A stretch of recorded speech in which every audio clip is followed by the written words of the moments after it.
Incremental improvement is no longer sufficient in helping organizations navigate the complexity, uncertainty, and volatility of today's world.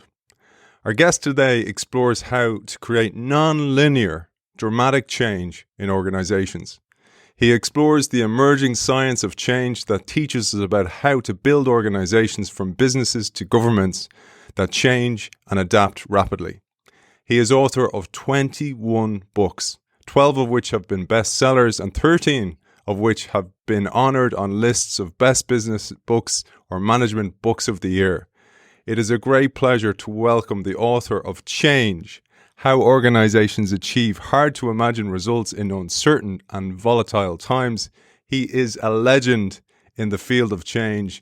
It's a great pleasure to welcome to the Innovation Show, John Kotter. John, welcome to the show. Thank you very much. Am I blushing? It's so great to have you, man. I was telling you before we started our interview that I mentioned to the Innovation Show audience through the newsletter that you were coming on the show, and I have a copy of the book behind me here up for grabs, and I've had an unprecedented amount of entrants for the competition this week, and I have a little bit of a Kotter shrine behind me. I have a lot of the books on e-copy.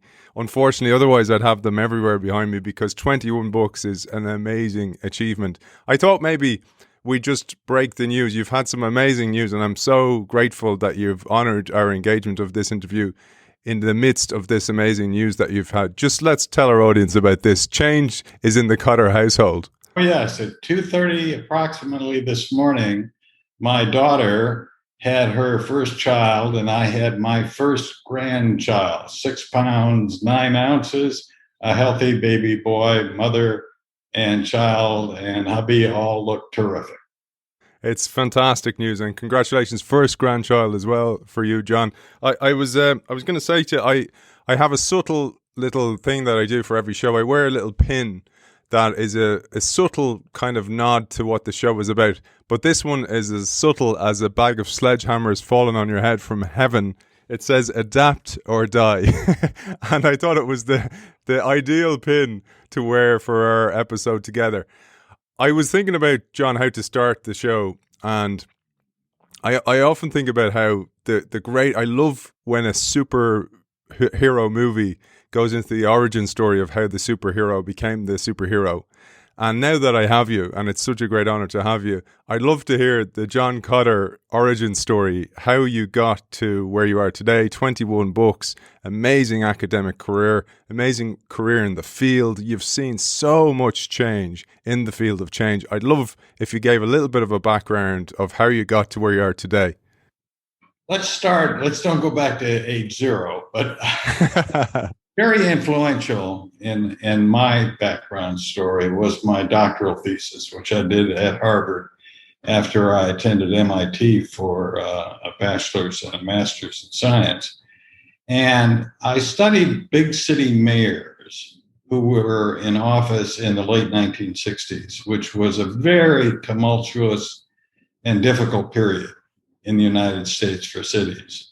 And ultimately, we studied 20 up close after they were out of office, so you didn't have to deal with politics.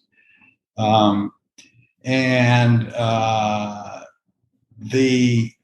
most striking finding, which I think had the most influence on me and subsequent events in my own career, is if you looked at the performance of the best 3 mayors on all kinds of indices, experts' ratings, the economy in their cities while they were in office, whether they had disruptive disturbances that really hurt people, social welfare going up or down or whatever. The distance between the best 3 and the worst 3, the highest performers and the lowest performers, was not large, it was galactic. It was huge. And once you started thinking about that, if the average player, much less the 3 at the bottom, could be moved just a little bit toward those high-end performances, it would have made a huge difference in the lives of millions and millions of people, tens of thousands of businesses, the school systems for kids. I mean, it just goes on and on and on.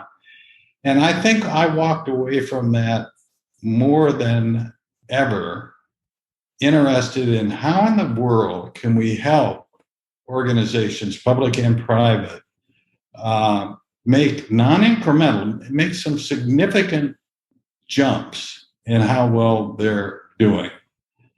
And that, in turn, took me ultimately to the topic of leadership, because the three mayors and the following people that I studied in business at the top were all called leaders by the people who knew them best, and they were. And the people at the bottom were not. And it wasn't they were the best managers, they were better managers than the people at the bottom.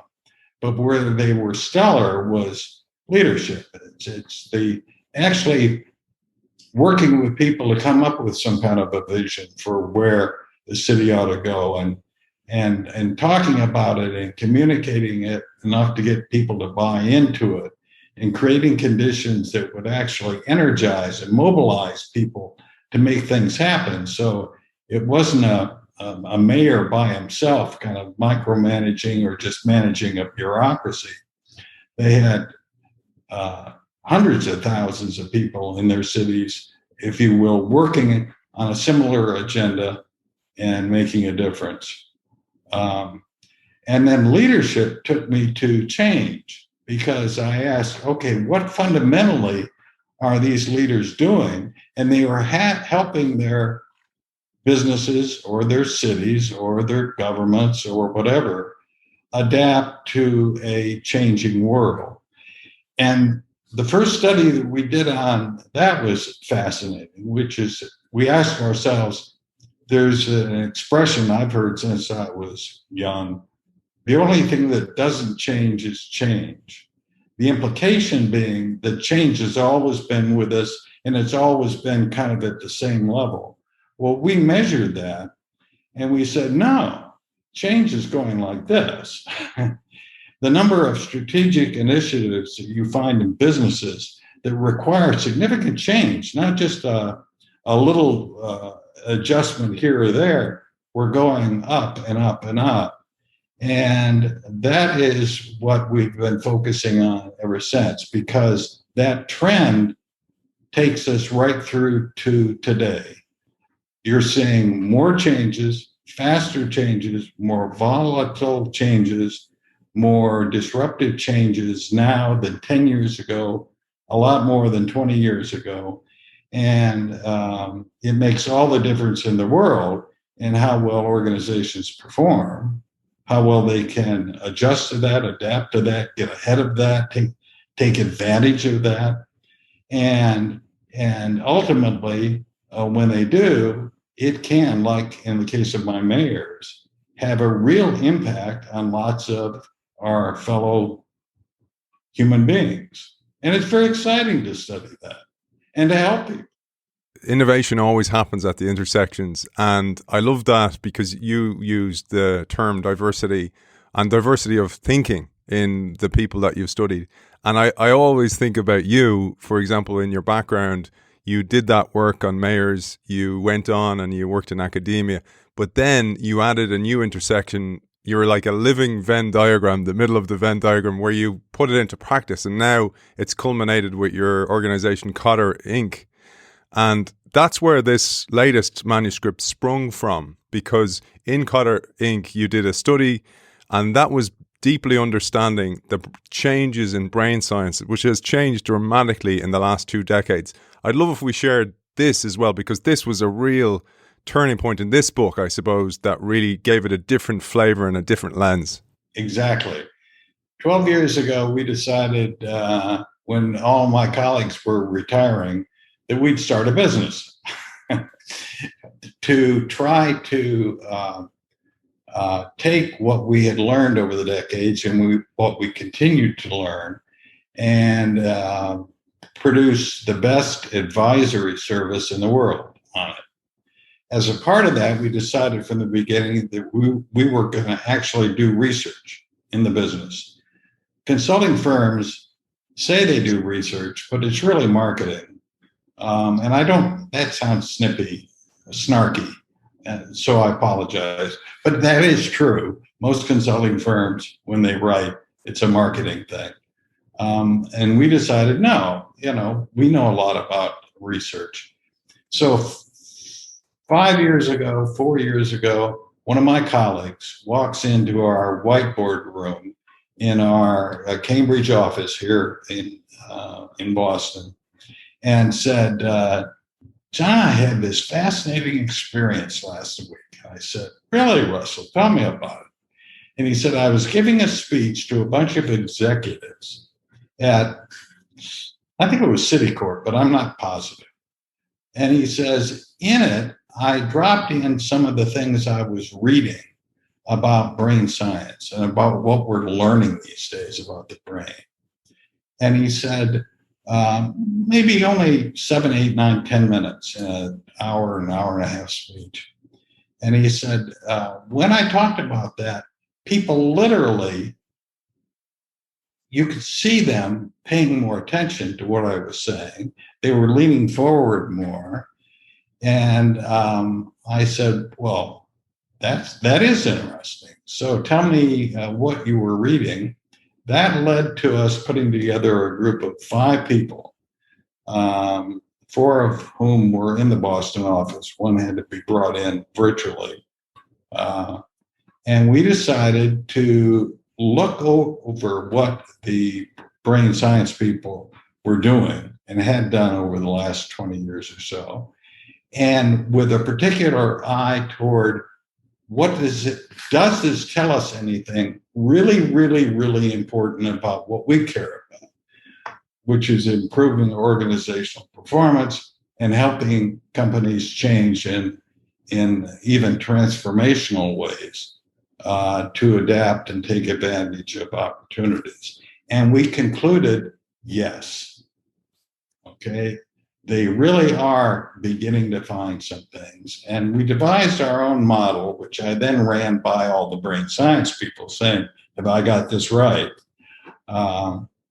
Which starts with the fact that human beings, much more than we normally think of, have a kind of a central system built into us that was probably first developed 100,000, 200,000 years ago. Its primary function is all about one thing and one thing only, and it's survival. And it's an enormously powerful system, and it affects us in ways that we don't notice. I mean, it's not like my brain is saying, oh, the survive system is being activated now. It just happens. It's like you've got a radar that's looking for threats.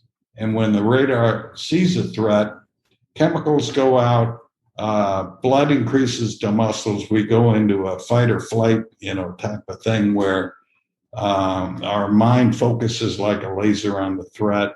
And when it all works well, we take an action like that with huge energy, eliminate the threat, and then calm down. As it turns out, that mechanism, which was designed basically for physical threats, the tiger comes along, I see tiger, boom, it goes into action, and I'm 40 feet up a tree 100,000 years ago. That same system now is reacting to threats, to perceived threats to our companies, our careers, our egos, our self-image, our paycheck, all sorts of things. And in an increasingly changing world, which throws up uncertainties, which are seen as threats, we've got a lot of people that are being thrown into this kind of overheated survive mode. And when that happens, they don't necessarily tap into that part of them. And they've got another part that can help with change, can help with leadership. If anything, it shuts it down. And so that's a big big understanding. The second was understanding the second piece, which is certainly a lot weaker and newer, but it's enormously important. It helps us thrive, not just survive. It's got a radar that looks for opportunities. When it sees them, it sends out chemicals too that create a sense of excitement, some passion. And we tend to want to act to take advantage of the opportunity. And as long as we see evidence, or the mind rather, sees evidence that we're actually getting some results, and hence this isn't a fool's errand, that energy can stay up for a long time. And that is the system that leaders tap into in themselves and others. That is the system that can make transformations. And that is a system which is underactivated in the typical organization.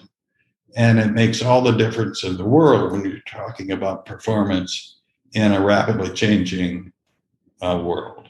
I wanted to zoom in, John, on a certain scenario that you mentioned in the book, and I'll quote a little paragraph that I love. You say, "The executive committee of a financially challenged firm did what they had always seen done before. They launched a restructuring. When word got out that layoffs were coming, not just individuals but whole parts of the enterprise began moving into overheated survive mode. Anxiety, anger and stress went up, morale went down, productivity slipped, innovation was overwhelmed by all this survive exhaustion, along with its narrowly threat-focused minds." And this is often the context into which organizations hire heads of innovation or heads of change. They have these massive restructurings, they bring people in, and this is the context into which they're welcomed, and they don't really stand a chance. I'd love if you unpack this for us, John. This is a problem that is much worse today than it was 5 or 10 years ago, because innovation becomes increasingly an important part of the changes that what makes change and directs change in organizations. And the scenario, well, one of the stories we tell in the book that is the Kraft Heinz story, which is interesting to me because it can't be written off as a bunch of dummies doing dumb things, because Warren Buffett was involved, and Warren is as smart as anybody you're going to find anywhere, and his track record shows that. But they managed, Warren and Berkshire Hathaway, I think, lost $22 billion or something like that. It's slowly gaining some back. Because Kraft Heinz, when they were put together, went into a restructuring that sounded very much like the scenario you just gave, and it sent everybody into deep survive. And when people are in that,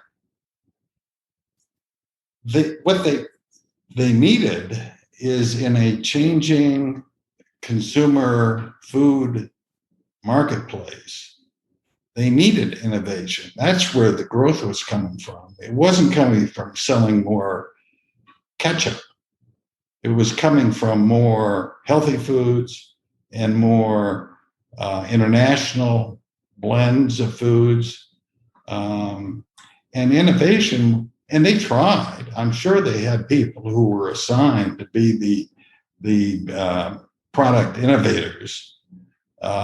Those guys made almost no progress because everybody was so hunkered down, kind of defending their little foxhole, if you will, in this panicked mode.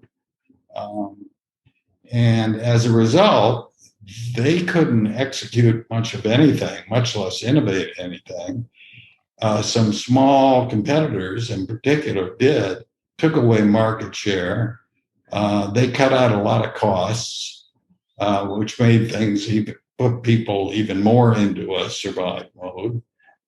And you end up with two great old companies, a very, very capable, astonishing man in the background trying to help make this work, and total failure because nobody really appreciated the human nature elements that were being sent in the wrong direction and that would inevitably be a barrier to the type of innovation that the new merged firms needed. And there's a piece of that story that you can find in lots of places these days. Maybe not as dramatic, maybe not as big, but it's the same storyline.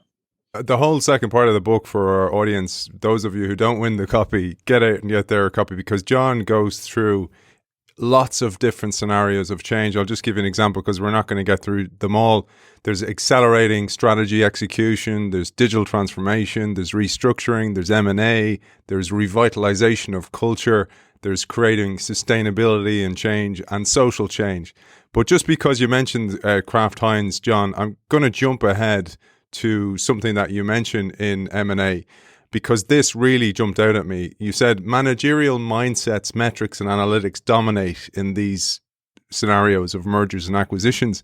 To speed up what can take a long time and to keep people from worrying, organizations want to fight decision making. They want to fight too much thinking by the people because they don't want them involved too much. But this leads to major problems down the line. People start to worry, they start to create their own stories. And you tell us that the constant communication from leadership throughout the organization becomes extra vital in these instances. Absolutely. And the M&A track record for the people who have, the finance people who've really studied that, of course, is not a good track record. The number of major mergers or big acquisitions that have paid back according to the storyline that was given to investors at the time of the merger or acquisition is much less than people would suspect by just reading the newspapers. And the problems are similar across industries, and they have to do with the fact that number one, all too often mergers are done in a way that send people into overheated survive. And number two, all too often the single biggest challenge isn't on the agenda or is low on the priority list of the people driving the merger integration. And that is the real integration of two human organizations, the real integration of a culture.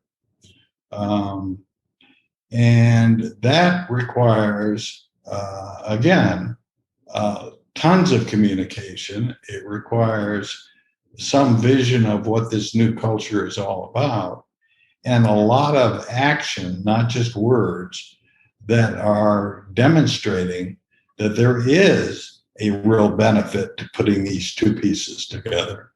I had the opportunity a few months ago to bump into an unusual example of a merger situation, which is now the sixth largest bank in the United States. It's called Truist. Most people don't know the name yet because it's a new name in the Southeast. And the people who drove this from the board, the CEO, the COO, from the beginning, instead of treating it as a check the box exercise of putting together the new hierarchy and eliminating some personnel and making sure the IT systems, you've got somebody in charge of that, they began the whole process by, among other things,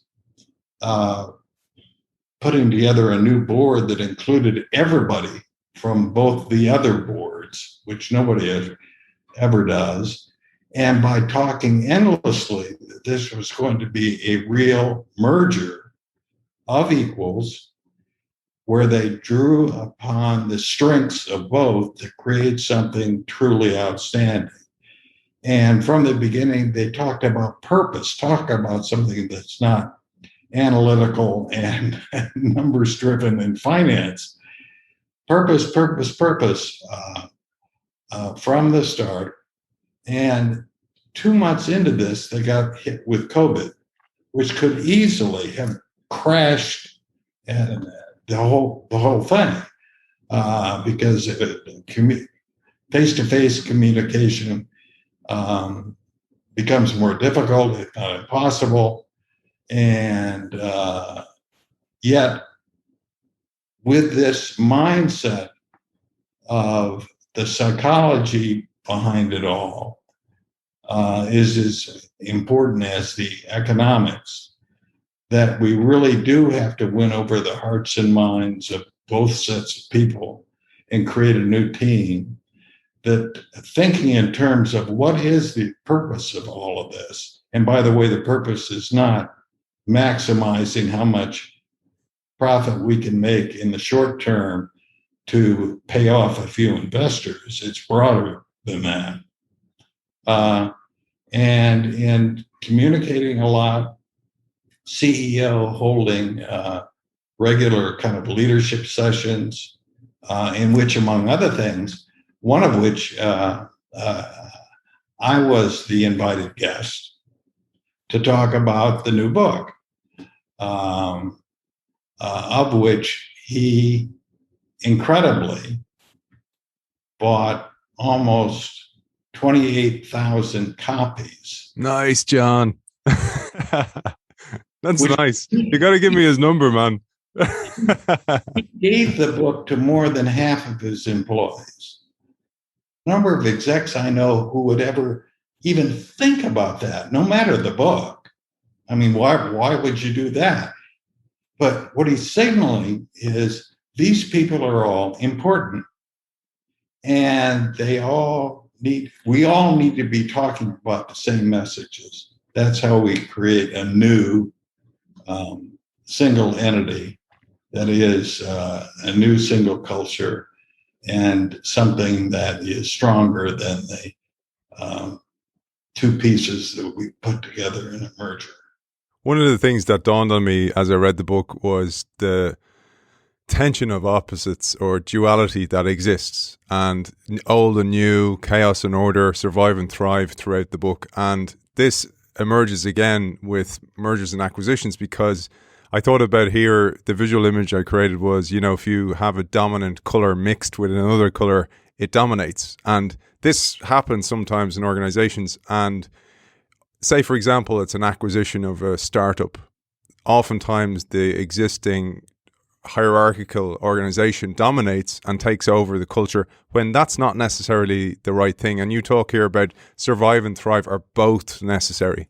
Oh, absolutely. You want survive working the way it was designed to deal with short-term problems and threats, and thrive to carry you into a innovative, powerful future.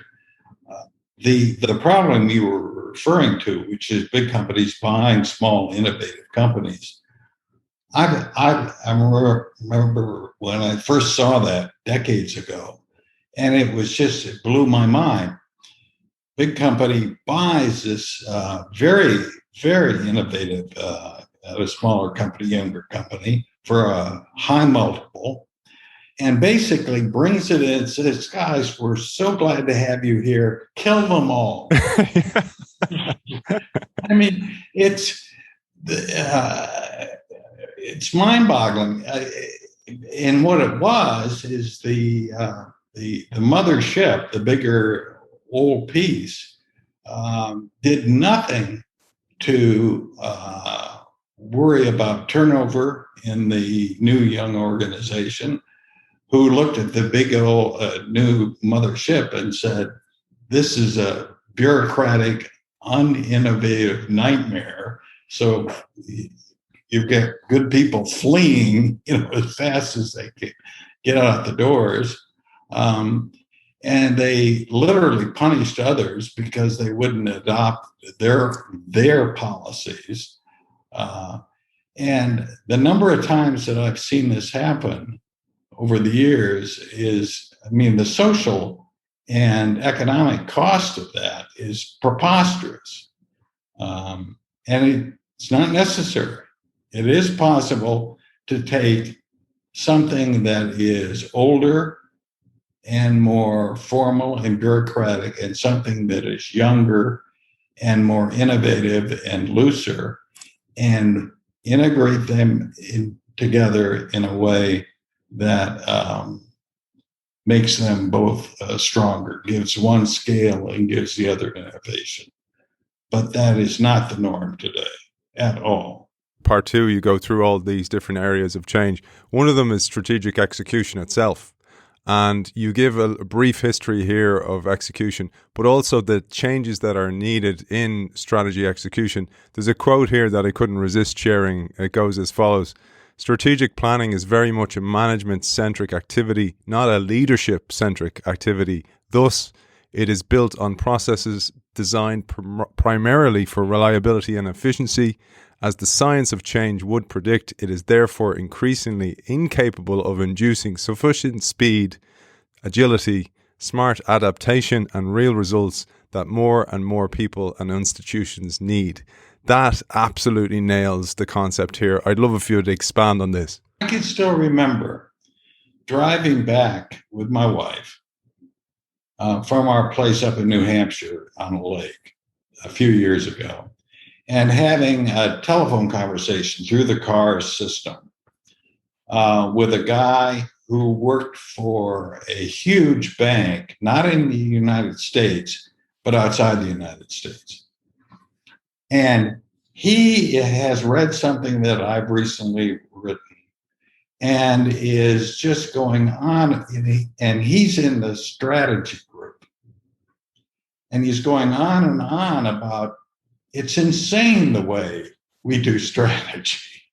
He says, we spend thousands of man hours putting together these big, thick documents that are called 5-year strategic plans. He says, increasingly, we can't make predictions with any certainty that go 1 year out. 5-year is a total fantasy. And the work of writing all of this down is taking a valuable management time, as well as staff time, like people like me.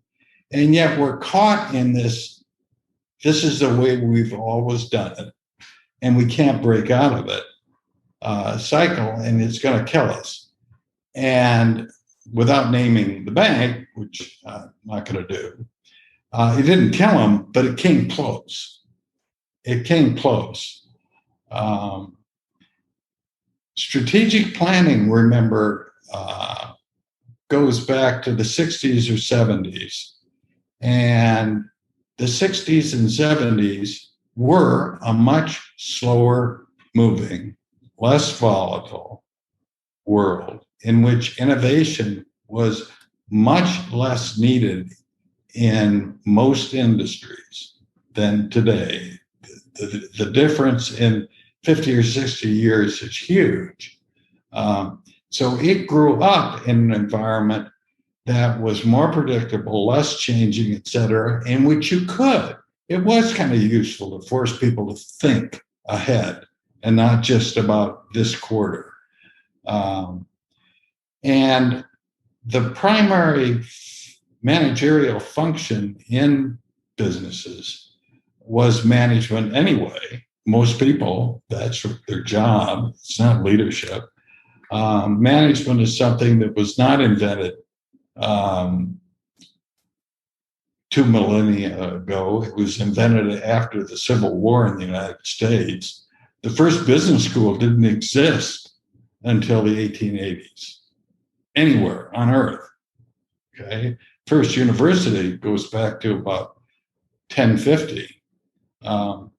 And it existed after the Civil War in the United States because the Industrial Revolution was producing these larger entities. Remember, It's not that long ago that the average business was employed, had a total employment of about 5 people. It was the family farm. And if it wasn't that, it was a shop. And it was mostly family members who one hired. Something with 1,000 or 10,000 or 100,000, they didn't exist. This is a new phenomenon. And when they first came into being because of the Industrial Revolution, the problem was, how in the world do we have all these people and not have chaos? How can we produce efficiently some product and when we promise it to a customer, actually deliver it? So reliability and efficiency was the name of the game, and management was invented as a process of planning and budgeting and organizing and staffing and metrics for control and problem solving. And it's enormously important today, obviously, still. But it's not the process that helps us innovate, that helps us adapt, that helps us change quickly and take advantage of opportunities.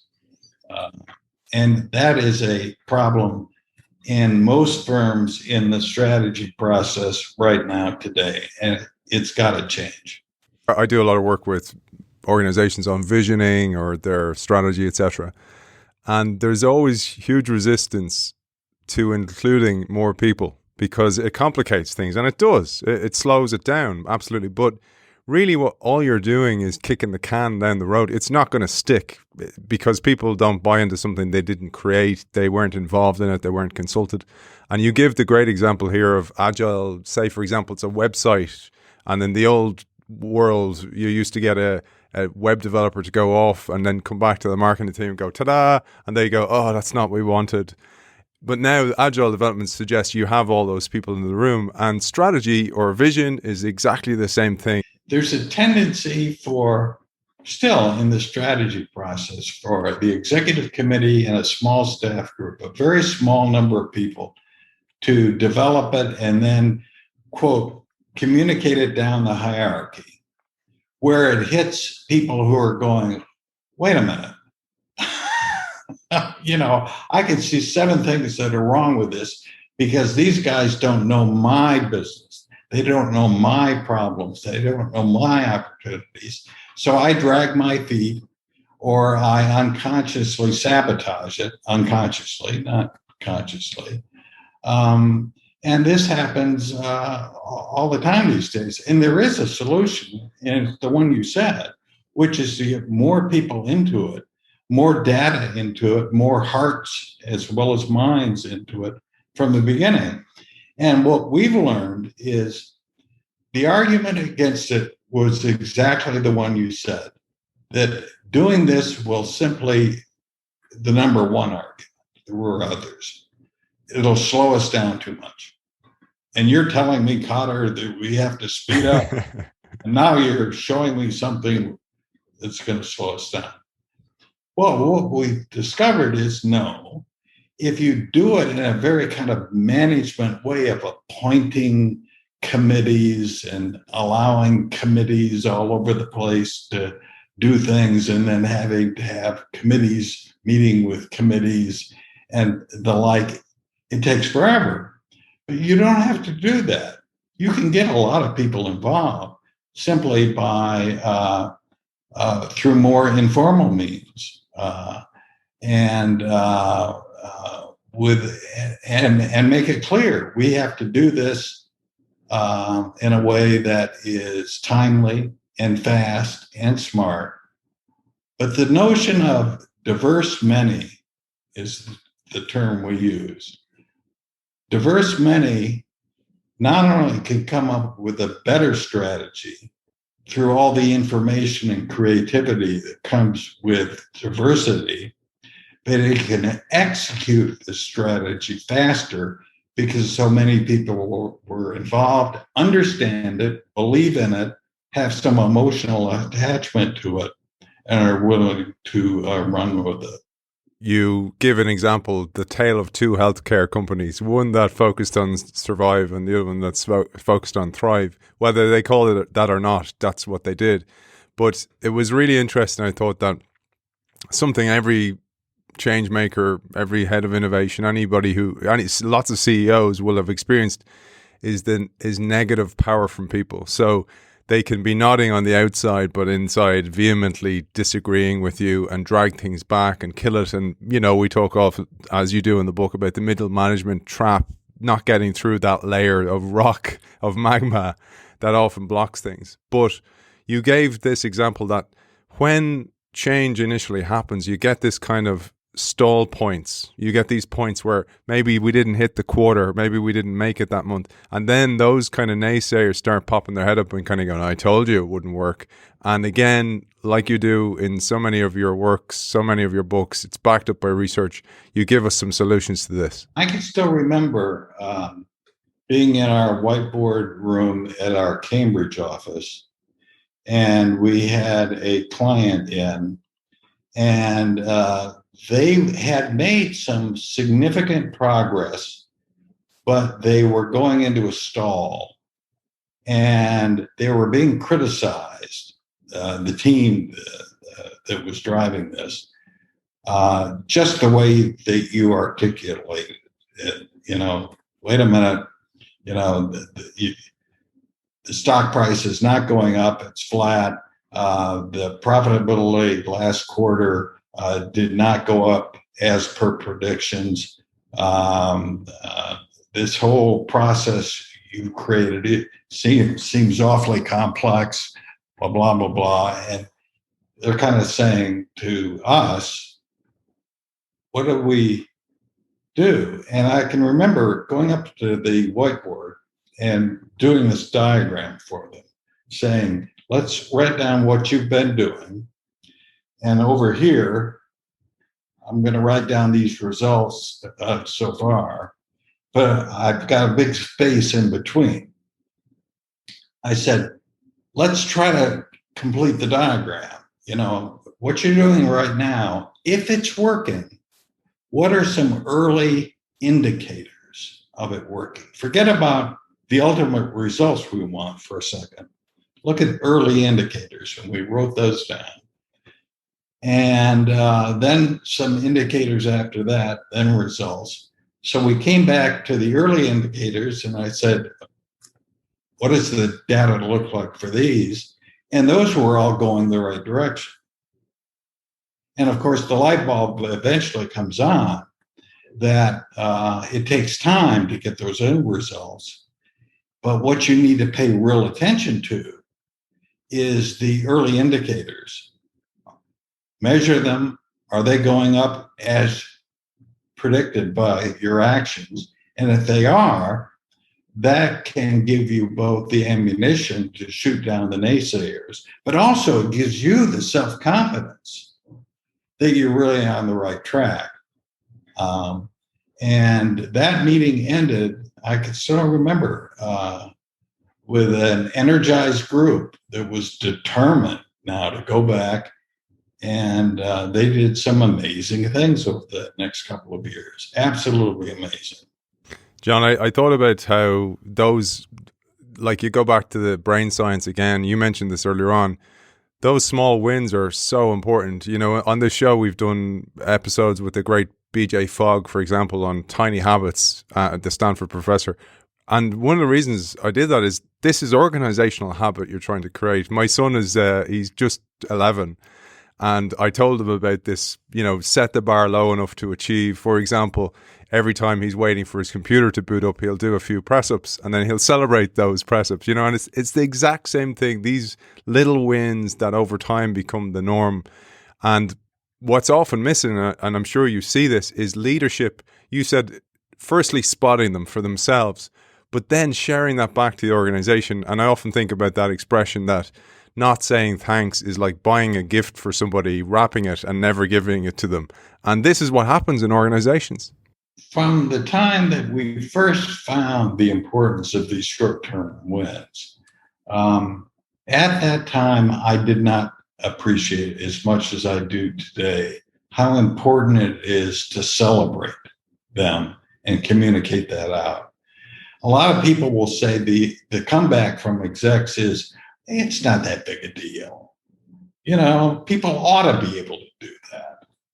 As opposed to, no, actually, if you look at this success, it's not huge, but for the people that did it, it was a big leap and it was important and it means something. And you need lots more of that type of activity going on. If you treat it as not really relevant, you're not going to get lots more of that activity. So celebrate it, communicate it, and you get this virtuous cycle of action, results, celebration. More people are attracted in. The naysayers have less power, which gets you more action, and da, da, da, da. And that's how you change mindsets, ultimately. That's how you change habits, and that's how you can change culture. It needs a big shift in, as you talk about, the shift from management to leadership, because this is why oftentimes people go, why do you do shows on this show about storytelling or about empathy or humility? Human skills, communication, for example. That's why, because those human skills have never been more important in leadership roles, in any role really, and that's why we talk about these human skills. I'd love your knowledge on this, John. The list you just gave are all more associated with leadership than management, and the problem is multifold. I mean, business schools, probably of necessity, focus more on what is teachable and what is hard, if you will, and quantitative. That tends to be more the management stuff. Even if they know that in the long term, the leadership stuff is going to be as or more important for the graduates. And it's also complicated because of an argument that goes on very often that's a bad argument.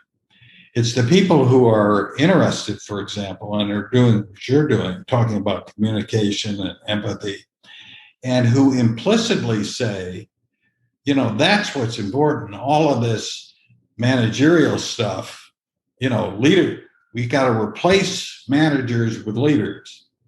No, you need them both because they serve different purposes for an organization. And the problem is simply we don't have enough leadership. So don't put down management. These guys keep the ship sailing every day. They make the trains run on time. They create the efficiencies which give you money that you can put into innovation. Don't put them down. Just grow the other side of the equation and appreciate both. Same with survive and thrive. You need both systems working in yourself and in your people. One of the things we hear about all the time is the failure of digital transformation. So many figures, 75%, 80%, depending on which report you read, but it's high. And I'm sure it's even higher because people won't admit it that it didn't work. Right. But unfortunately, as you say in the book, and as we see, there's less success stories than there should be. And we often point to the same ones all the time because there's so few. But one of the things, and I experienced this firsthand, I worked in digital transformation for 8 years, and I was always asked for the latest digital strategy. And I would go, well, I'll give you a digital strategy if you give me a strategy. So I was like, we need a corporate strategy, and digital will enable that strategy. And it constantly got me in trouble, and I just couldn't keep my mouth shut. But this is a huge problem in organizations still, and I can't believe it's still a huge problem. You see this a lot. Oh, absolutely. When digital is not happening as well, as fast, or making the contribution that the CEO wants, it's not at all unusual to see that it's operating in its own little kind of world over here, quite independent of the top of the organization, which often doesn't have clarity of vision or strategy, or if they do, they haven't connected the two in a clear, explicit way.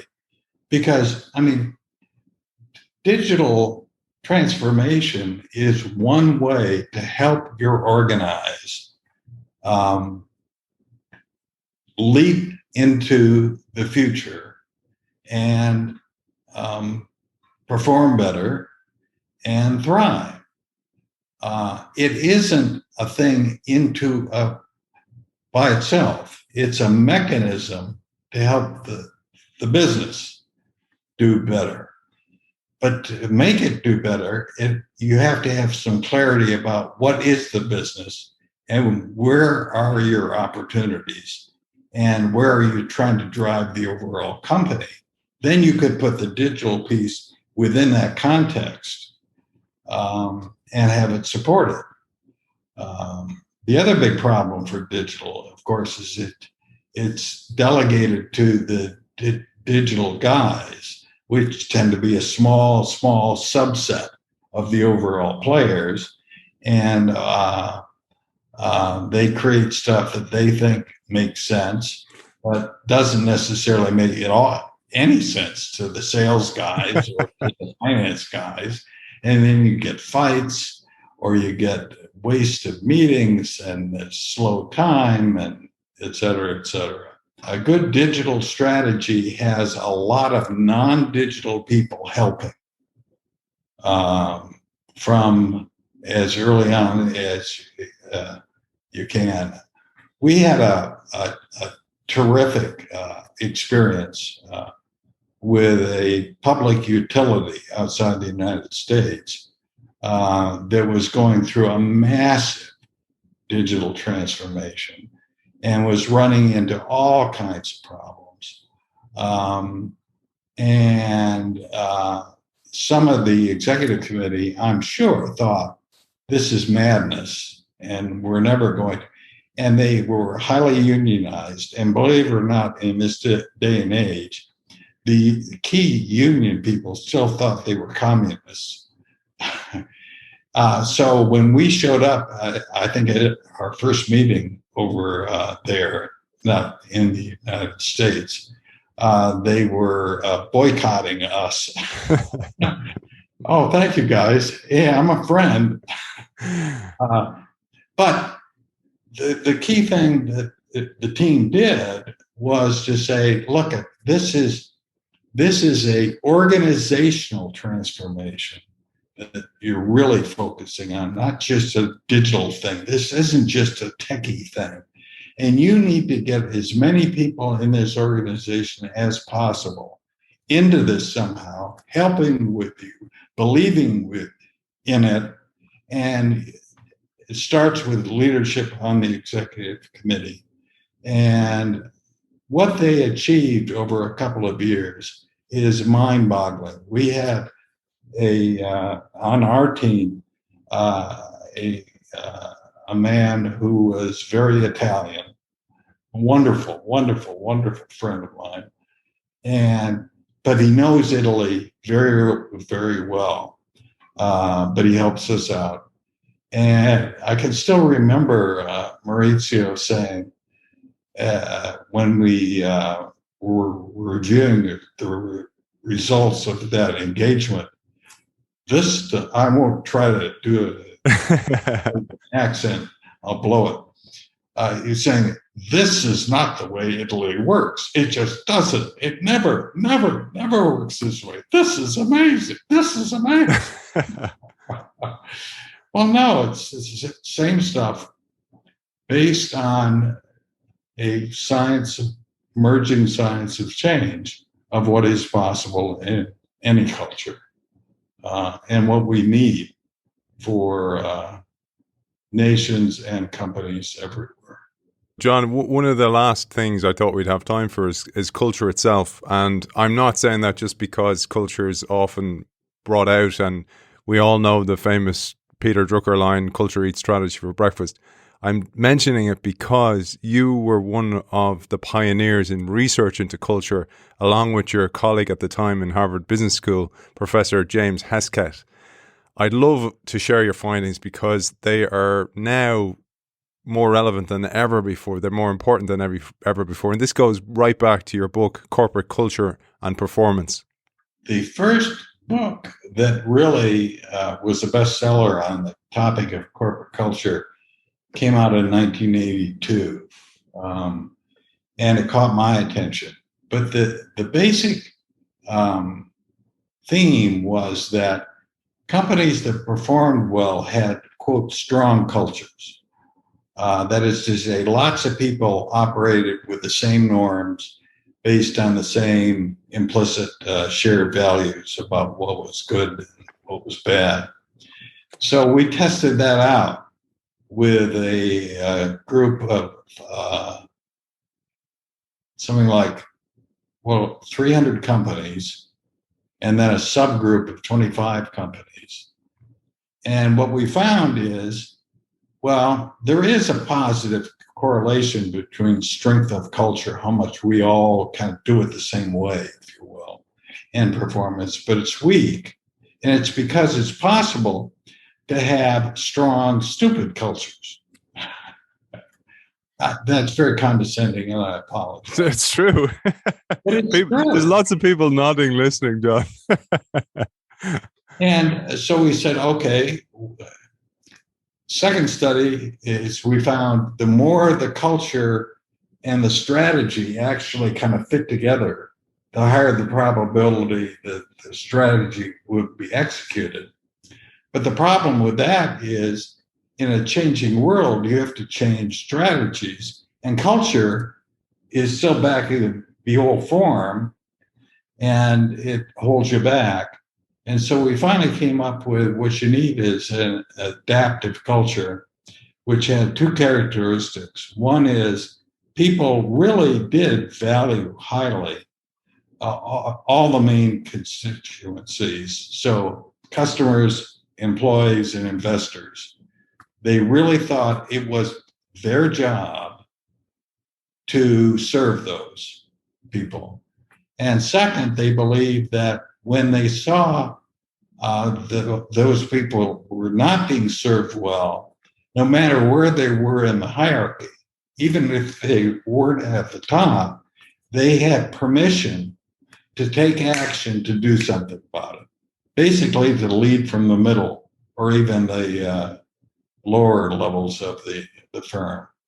So you had, instead of a few eyeballs paying attention to the key players, customers, employees, investors, you had hundreds or thousands or tens of thousands. And instead of a few people who were charged and held accountable for taking action, you had thousands or tens of thousands. And of course, that made all the difference. That kind of a culture fit nicely into a world that was changing faster, more often, in bigger chunks, etc. We talked about the challenge in finding great exemplars. One of the great exemplars has always been and still is IBM. And I say that because a lot of IBMers listen to the show as well, and they'd be delighted to hear that. But it really does go back to Thomas Watson. You talked about this from a merger opportunity, but also the way he empowered people and the way he stayed loyal to them during downturns.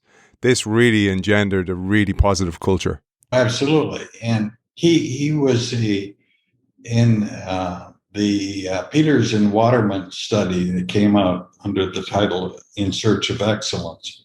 He was the kind of poster boy for what leadership excellence was.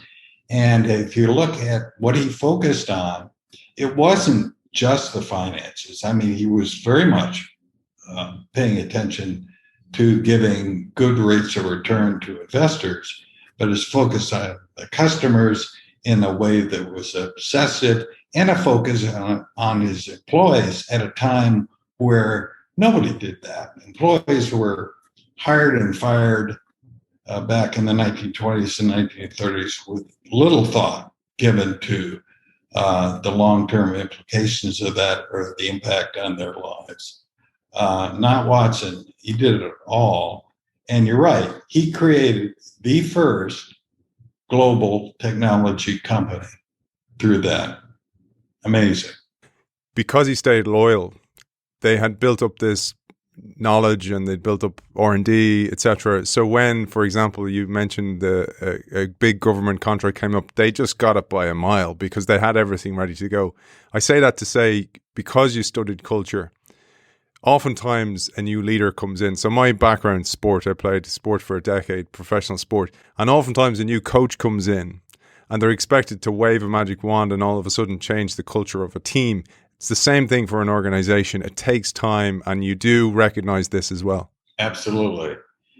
I can still remember somebody showing up at our offices a few years ago saying the CEO of a well-known European-based major corporation with hundreds of thousands of employees has charged me and my team of people who are about 5 levels down with changing the culture. I said, oh, really? You're going to do this? Okay. What's your time frame? And she says, he's given us 1 year. And I said, have you updated your resume? But that doesn't mean you have to be sitting around getting terrible results all during this period while you're changing your culture. Now we're back to short-term wins again. You can say the only way it's going to change is you've got to have credibility and you've got to keep people on your side. And one way to do that is to produce certain kinds of business wins that will not only help your own internal troops, but keep investors on your side and keep the public on your side too. I'm going to wrap up now. I have a nice little way to finish the show, which is I pulled a quote that I absolutely loved from the book, and I'm going to end with that. But I wanted to, before I do that, just where can people find you? Where can people find Kotter Inc.? Where can people find the book, etc.? The book, which is behind you, is this, right? So the main, what is that? Teal? Is that the color? Yeah, it's a lovely color. It's a lovely color. Teal for a reason as well. And Change is the name. And my name starts with a K, not a C. Keep that in mind. And you can reach me through the company is the easiest way. And it's just go to our website, kotterinc.com, kotterinc.com. There's lots of material there, free material about what we've learned and some success stories. People seem to find it just useful to roam through that and learn through it, which is terrific. And you can leave notes for me. I actually do answer my email, and I'd be happy to answer questions or talk to anybody. I'm going to give this quote, but I'd love you then to close the show with your final message, because you do leave the book with a final message, a greater call to action across the world. One other question that I haven't asked before, because you've got this beautiful library. Firstly, I'm jealous because it's so well organized compared to mine. Mine's organized, by the way, by depth. So they're all flat, but there's no color or anything like that organization. Yours looks really neat. What are you reading at the moment, John? What's on your list of books? I'm sure you have several, but what's going on at the moment? I'm reading 3 books right now. One is about Teddy Roosevelt, President Roosevelt, and J.P. Morgan and their relationship back at the turn of the last century. One is about the changing publishing business. And one is one of those kind of lawyer thriller type books. Great. I love the diversity of that alone, that range of books. So, John, I'm going to finish now with this quote, and I'll hand it to you to finish today's show. It's been an absolute honor speaking to you. Here we go. Final quote from me, and I'll hand it to you then. The Thrive Channel also has a radar system. But instead of looking for threats, it seeks opportunities. When Thrive spots possibilities, an internal mechanism is activated that sends out a different set of chemicals than Survive, like oxytocin and vasopressin. In the Thrive response, our energy goes up but does not spike. Thrive is accompanied by emotions like passion and excitement rather than anxiety or anger. Our field of focus does not shrink. It often does the opposite, expanding as curiosity about the opportunity broadens one's field of vision. When a response is not activated to worry about one's own immediate and personal survival, and with positive emotions flowing instead, we are much more open to collaboration, creativity, and innovation. The mind and body search for ways to move toward the opportunity, and as long as we see evidence that we are making progress, our increased energy can be sustained for a remarkably long period of time without feeling burned out. I absolutely love that. I thought that brought together so many of the concepts in the book beautifully. But over to you, John. What's your final message to our audience? The opportunities out there today that are being created by change are vast and underreported. What the news media gives us are the problems and the threats and the ugliness and the downside, to the point where we can all become panicked in a Survive sense. The reality is change produces as many opportunities as threats, and the upside for what is possible over the coming decades is unknown, except that it's very high. And the more of us can be activating the Thrive piece of ourselves and our colleagues and our organizations, the more we'll be able to take advantage of those opportunities and create a world where our children and our grandchildren will benefit. Beautiful. Author of Change, How Organizations Achieve Hard-to-Imagine Results in Uncertain and Volatile Times. A legend in the field of change. An absolute honor to speak to you. John Kotter, thanks for joining us. My pleasure. Great fun.